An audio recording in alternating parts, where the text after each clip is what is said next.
共中宣布8月26日发布有关中共历史使命与行动价值的文献，并举行新闻发布会。中组部的部委委员及嘉宾在发布会上透露，中共18大以来已有90多万名中共党员出党。他没有说开除除党，令人猜测在90多万出党的党员中，可能含退党或脱党的人。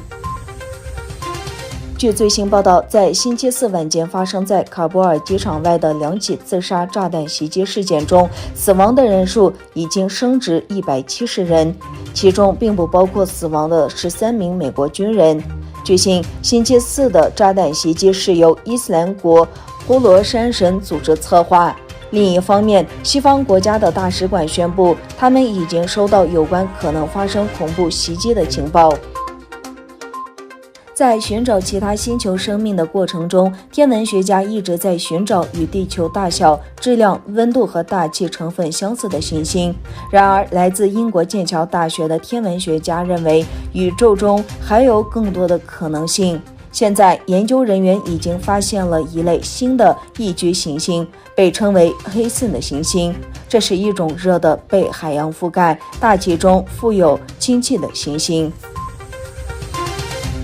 德国学者郑国恩发表的研究报告显示，中国在东突厥散实行的节育政策，恐导致当地维吾尔人在未来20年内减少260万至450万人，即1/3人口。郑国恩于8月24日在中亚监视杂志上发表了题为《消除维吾尔民族的人口优势：北京在南疆地区的人口优化策略分析》的新报告。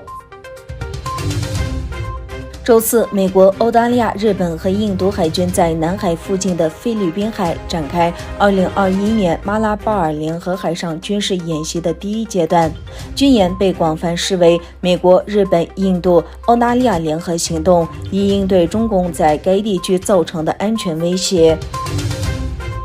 位于哈萨克斯坦南部贾比尔省白扎克夫区的一部队炸药库发生爆炸，造成12名军人和救援队队员丧生，另外有90人受伤，其中大部分是消防员和救援人员。